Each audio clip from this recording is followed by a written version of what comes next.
underdog to Mousasi. Definitely not going to have a striking advantage. That's going to be clear as motherfucking day. The Armenian-looking, I think, assassin, dude. Fucking cold-faced motherfucking killer. Gegard is going to be a supremely fucking more talented, I would imagine, unless we see something different, kickboxer than Chris Weidman. However, this isn't the first time we've seen that. He fought Anderson 2 different times and beat him 2 different times, so that'll be in his belt. And he's unquestionably the better wrestler of the two. Gegard I don't even know if he knows how to wrestle or knows what it is or knows about it. So you have to think that the favorite...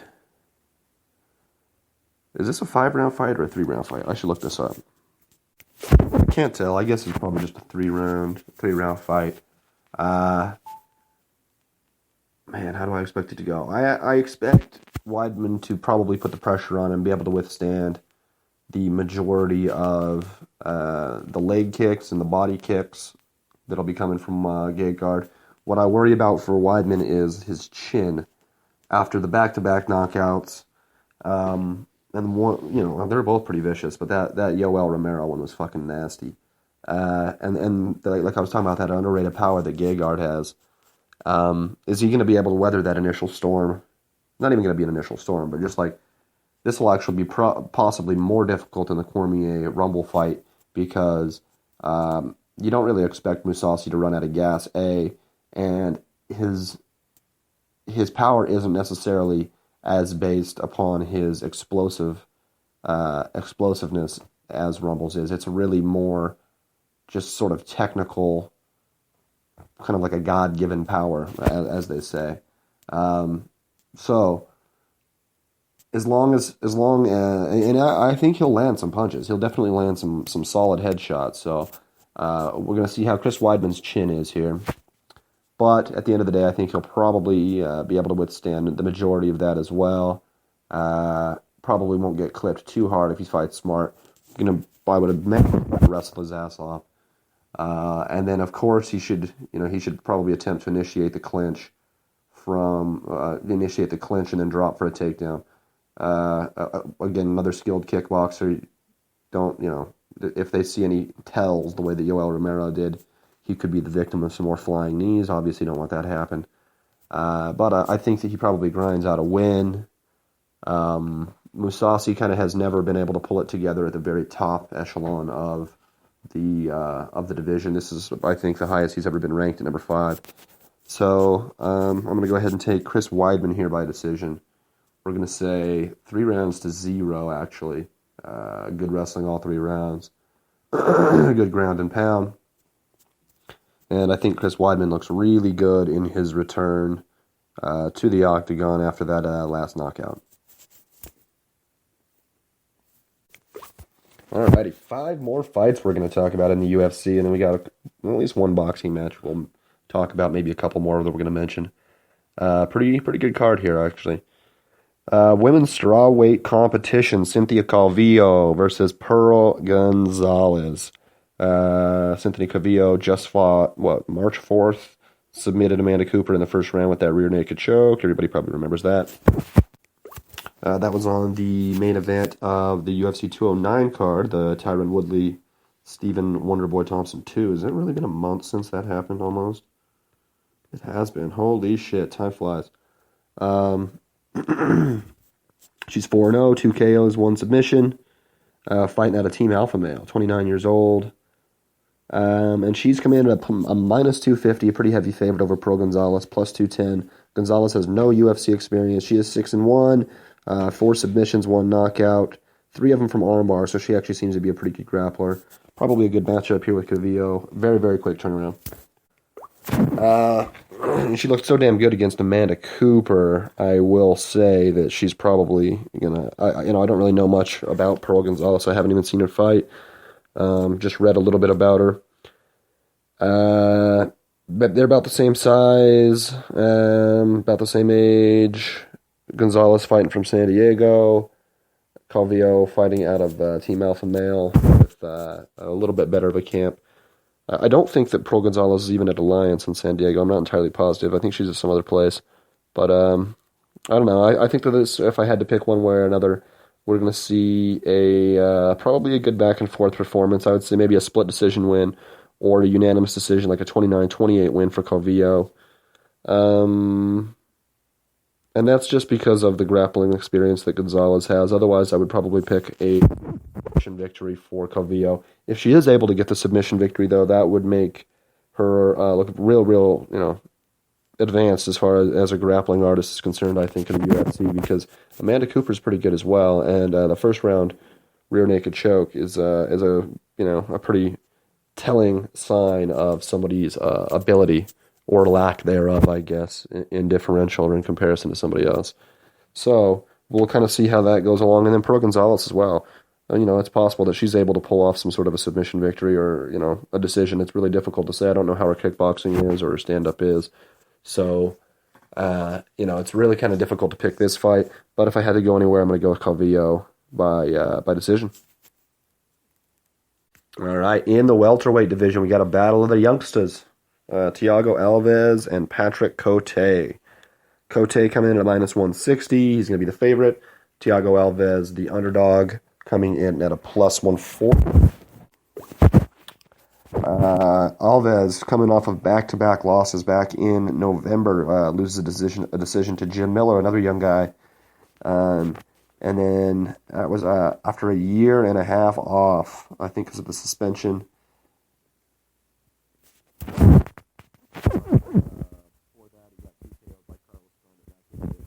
Almost 2 years ago.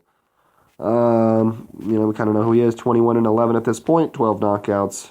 5'9", 70-inch reach. 33. Is that 3? Is he really only 33? All right. Fighting out of ATT. Patrick Cote, Montreal. Got a great camp up there. He just lost almost a year ago now, back in June, to Donald Cerrone. A great TKO. Highlight reel TKO from Cerrone that kind of boosted him back up into the top of the 170ers. Before that, though, Cote had a TKO victory of his own back in January over Ben Saunders. That was a good fight. And a TKO victory over Josh Berkman a few months before that in August. Cote standing at 5'11", 71-inch reach, 37 years old. This one could go either way, We don't know. Once we're coming with these aging veterans, it's pretty difficult to tell or to predict what you're going to get from any of them. But I do think, if I had to pick, I would say that Cote, his a little stronger boxing than Alves does, and he's probably going to be able to box him up a little bit. If one of them was going to knock the other out, I would say that it's probably going to be Cote knocking Alves out, if I had to pick there. Just bigger, better boxer for sure. Cote's a good boxer. He's underrated as far as that's concerned. Nobody really talks about that, but he's really good. Probably be higher up if it wasn't for that slip against Cerrone. That was actually a fight where he was doing better than a lot of the young kids that don't really know Cote thought he was going to be able to do against Cowboy. I think that we're probably going to see a decision victory for Cote. Probably a 3-0, 3-0, 2-1 decision victory, or we're going to see a knockout from Cote. Just better boxing. Alves, he's probably going to try to just throw power shots anyway, and then probably just get boxed up a little bit. Got a hell of a power shot, but it hasn't really looked the same as he did maybe 2 years ago or whatever like that, 3-4 years ago especially. And I probably expect him to lose the fight here against Cote. All right, moving on. We got 3 more fucking UFC fights we're going to talk about. Lightweight division. Next camp, Bellator style. Will Brooks taking on Charles Oliveira. Brooks, it's a pretty big favorite, -260. Oliveira, +220. Will Brooks just lost back in October. Knocked out by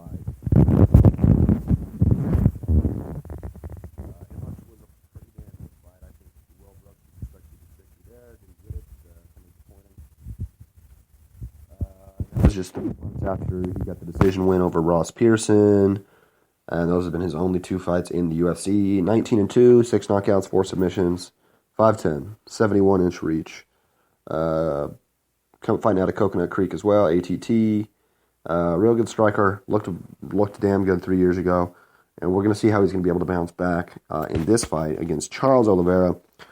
Charles just lost in November, was submitted by a guillotine by Ricardo Lamas. And also 3 months before that, in August, he was submitted by Anthony Pettis with a guillotine as well, when Pettis was at 145. When Pettis was down at 145 and Charles Oliveira was at 145 also. Before that, he submitted Miles Jury with a guillotine in 2015 and then lost with a TKO to Max Holloway. 21-7-1, 6 KOs, 13 submissions. Black belt in jiu-jitsu, obviously going to be the better grappler here. Will Brooks probably going to be the better striker. Same height as Will Brooks, 3 inches more at a 74-inch reach advantage there. Or a 74-inch reach, he's got a 3-inch advantage. I think that Brooks will probably box him up a little bit. Charles Oliveira is obviously going to want to take it to the ground. Brooks is so athletic. He's got a lot of power in his hands. Oliveira not nearly as athletic. We're probably going to see how well Brooks can stuff probably awkward, weird jiu-jitsu style takedowns. Ones that come at funny angles or use body manipulation, like weight manipulation and things like that. We'll see how well he's able to withhold or withstand those takedowns there, and see what kind of damage he can do on the feet. If I had to pick, what do I think is going to happen? I would say probably TKO for Will Brooks. I think he's going to have some success with his hands. I think there's going to be a somewhat significant difference in the hand, and obviously there's going to be a big significance in the ground too. But the majority of the fight's going to take place standing up. And I think that Will Brooks is going to connect a few times and probably get Oliveira rocked and get him out. Probably a TKO. I don't see like a one-punch walkout, but no David Ortiz big poppy shit. But I think we probably see some sort of a TKO, a good scramble, and a good finish there from Will Brooks. If I had to pick on the money line, I probably would lay off of it. It's just too heavy. But going 50-50, I think Will Brooks wins the fight. And that's it for the main card. Now we go to the prelims. The prelims are going to be on Fox Sports 1 on Saturday. The featherweight division, we have Miles Jury, loser of 2 straight fights, taking on Mike Bellator, kind of back and forth for the last little bit. Miles Jury coming in a massive favorite, minus 405, biggest favorite on the card. Bellator plus 335. Obviously going to be the biggest underdog on the card. Jerry, like I said, back-to-back losses back in December of 2015. He hasn't fought in a year and a half. And somehow I can't figure out why. But basically lost to Charles Oliveira back in that fight. Lost to Cerrone. Over 2 years ago. He hasn't had a win in 2.5 years. Talking Origomi, he knocked him out. He's a black belt in jiu-jitsu, though, 15-2, 7 knockouts, 5 subs, 73-inch reach on a 5'11 frame, still young. Kind of interesting there. Bellator, he just got submitted with a rear naked choke by Godofredo Pepe back in September. Split decision victory over Yui Chui Nam in November of 2015. And kind of back and forth other than that.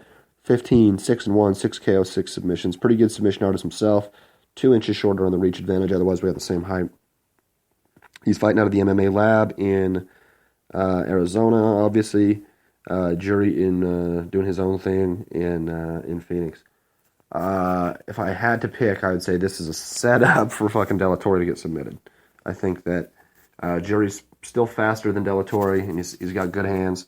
He's going to be good on his feet, and he's going to be looking for some sort of a takedown. And if I had to pick, I don't like that money line. That's massive. If I had to pick the money line, I'd probably take Bellator plus 335 just on the chance he could win a decision. But especially with the weird judges, that's pretty good money. But actually, that really is as a gambling thought. That is really good money. But Miles Jury, and especially with the gambling, because Jury hasn't fought in a year and a half. You don't know what you're going to get. However, he is a black belt in jiu-jitsu. He has his own fucking style of jiu-jitsu. And I think that we're probably going to see a first or a second round submission. That'll be fucking awesome. It's great to see him back in the cage, back in the octagon. And I'd like to see, this is going to be a good fight. I'm happy to see it. That's why I'm breaking it down a little bit, why we're talking about it a little bit, letting everybody know about it. Uh,